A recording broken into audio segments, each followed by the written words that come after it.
औज़ुबिल्लाहिमिनश्शैतानिर्रजीम बिस्मिल्लाहिर्रहमानिर्रहीम। प्यारे बच्चों, अस्सलाम वालेकुम। मैं teacher Tanveer Ahmad Shah, government primary school Paswal Mahla रंग से। आज 18 जून है 2020 और आज का हमारा टॉपिक वही है जो कल था, द विंड एंड द सन। हम उसी टॉपिक को आज कंटिन्यू करेंगे। क्लास सेकंड के लिए है टॉपिक और सब्जेक्ट जो हमारा है वो इंग्लिश है। तो प्यारे बच्चों, यहाँ पर आप अपनी इंग्लिश बुक का पेज नंबर 74 निकालेंगे और यहाँ पे ऊपर लिखा हुआ है न्यू वर्ड्स, नए हरूफ। तो सबसे पहले लिखा है यहाँ पे stronger, strength, agreed, hide, behind, breeze, tighter. एक बार फिर से मैं पढ़ूंगा, आप अच्छी तरह से सुनेंगे और आप भी इन वर्ड्स को हमेशा के लिए याद रखेंगे किस वर्ड को कैसे पढ़ना है। यहाँ पे लिखा हुआ सबसे पहले stronger, strength, agreed, hide, behind, breeze, tighter. तो फिर उसके बाद हमारा लिखा हुआ है यहाँ पे लेट्स टॉक, चलो बात करें। Tell the story of the wind and the sun in your own words. यहाँ पे हमें क्या करना है, हमने जो ये स्टोरी पढ़ी थी विंड एंड द सन, हमें उस स्टोरी को एक बार फिर से दोहराना है, लेकिन अपने वर्ड्स में, अपनी भाषा में भी हम उसको दोहरा सकते हैं। जैसे कि मैंने आपको कहा था स्टोरी में कि एक दिन विंड और जो सन है वो आपस में बातें कर रहे थे। बातें करते करते जो विंड है वो कह रही थी कि मैं बहुत स्ट्रांग हूँ आपसे ज़्यादा, सन को कह रही थी, और सन कह रहा था नहीं, तुमसे ज़्यादा मैं ताकतवर हूँ। तो इसी बात पे उनमें थोड़ा बहुत उनमें तू मैं हो गई, थोड़ा सा झगड़ा हुआ। उनमें से कोई नहीं मानने के लिए तैयार था कि हम में से कोई कमज़ोर है। तो दोनों यही कह रहे थे कि हम दोनों स्ट्रांगर हैं। तो फिर क्या हुआ, तो फिर सन ने, जो सन है सूरज हमारा, उसको एक आइडिया आया। आइडिया क्या आया, उसने विंड को कहा चलो ठीक है, हम एक टेस्ट करते हैं कि कौन ज़्यादा स्ट्रांगर है। तो सन ने क्या किया, सन ने बताया विंड को कि ये जो नीचे एक आदमी सड़क से जा रहा है, हम दो में से जो इसका कोट निकलवाएगा इससे, वो स्ट्रांगर माना जाएगा। तो विंड जो थी वो एग्री हो गई, उसने मान लिया, कहा चलो ठीक है। तो फिर सन को कहा विंड ने कि चलो तुम छुप जाओ बादलों के पीछे। तो सन बादलों के पीछे छुप गया। तो फिर जो विंड थी वो बहुत तेज़ तेज़ चलने लगी और बहुत ठंडी होती गई। जितनी ज़्यादा वो तेज़ चलने लगी तो जो आदमी सड़क से जा रहा था उसने अपना कोट जो था, जितने तेज़ विंड होती रही, हवा तेज़ जितनी चलती रही, तो उतना टाइट उसने अपना कोट पकड़ लिया। आखिरकार जो हवा थी, विंड थी, वो तंग आ गई, वो थक गई। तो फिर उसने सन को कहा चलो अब आपकी बारी है। तो सन बादलों से बाहर निकला तो आहिस्ता आहिस्ता से गर्मने लगा, बहुत ज़्यादा गर्म। जब वो गर्म गया तो ज़्यादा उसने हीट दी, तो उससे आदमी को गर्मी लगी और वो पसीने में डूब गया।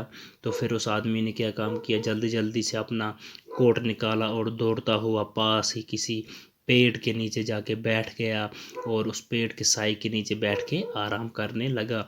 तो फिर सन ने दिखा दिया कि वो विंड से ज़्यादा स्ट्रॉन्गर है। What can the wind do?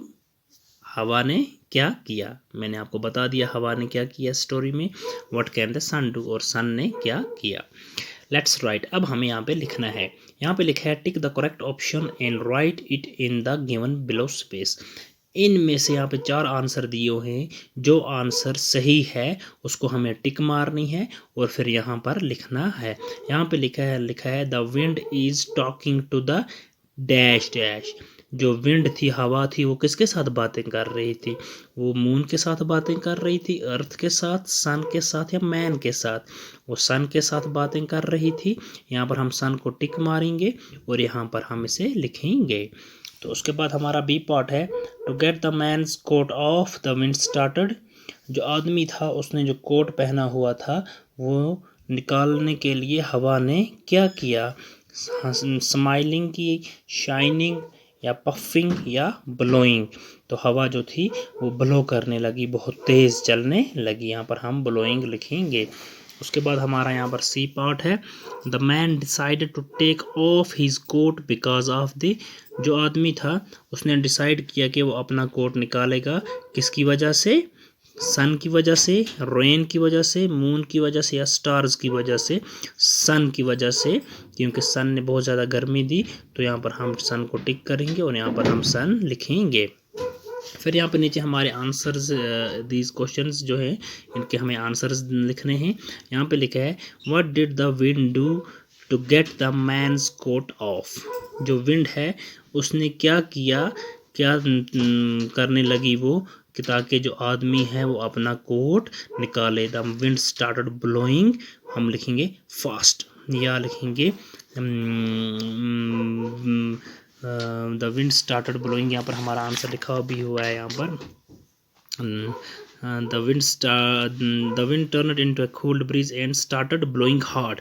वो जो विंड थी वो बहुत ज़्यादा हार्डली, वो बहुत तेज़ ब्लो करने लगी, बहुत तेज़ चलने लगी, ताकि जो आदमी है वो अपना कोट बाहर निकाले। हम लिखेंगे the wind turned into a cool breeze and started blowing hard. इसका आंसर हम लिखेंगे, यहाँ पर लिखा हुआ है यहाँ से, the wind turned into a cold breeze and started blowing hard, इतना ही लिखेंगे।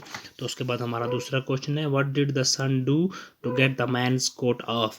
जो सन ने ऐसा क्या किया कि जो मैन है, वो आदमी है, उसने अपना कोट निकाल दिया। सन ने क्या किया ऐसा, सन जो था, the sun, the man start to feel, ये है यहाँ पर, the sun grew hotter and hotter. जो सन था वो बहुत गर्म हो, गर्मी बहुत ज़्यादा से ज़्यादा देने लगा। Soon the man began to sweat, और आदमी को पसीना आने लगा। He took off his coat, बस इतना है इसका आंसर हम लिखेंगे। क्या लिखेंगे, the sun grew hotter and hotter, soon the man began to sweat, या सो नहीं लिखेंगे, सीधा लिखेंगे he took off his coat. Short short answer हम इसके लिखेंगे। तो उसके बाद है who made the man take off his coat. आदमी को किसने मजबूर किया ताकि वो अपना कोट जो है वो निकाले। The sun made the man to take off his coat, sun ने किया। हम लिखेंगे द सन, अच्छी तरह से सुनना, लिखेंगे the sun made the man to take off his coat, बस इतना ही इसका आंसर हमें लिखना है। तो फिर इन आंसर्स को हम अपनी नोटबुक पर भी लिखेंगे। तो उसके बाद हमारे लिए यहाँ पर एक एक्टिविटी है, लेकिन हम ये एक्टिविटी ऐसे नहीं कर सकते हैं, इसके लिए हमें ग्रुप्स में जमा होना है। तो हम आगे चलेंगे।